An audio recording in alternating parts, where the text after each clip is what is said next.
Want to replace your washing machine's filter? With these steps, you'll have it fixed in no time.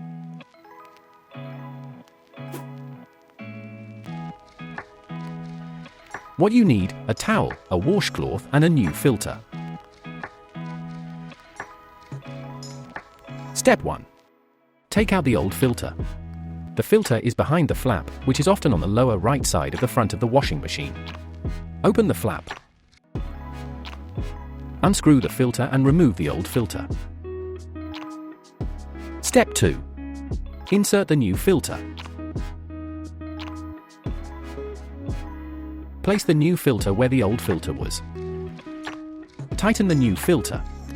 Close the flap again and your filter is replaced. You have replaced the filter and the washing machine is ready to use again.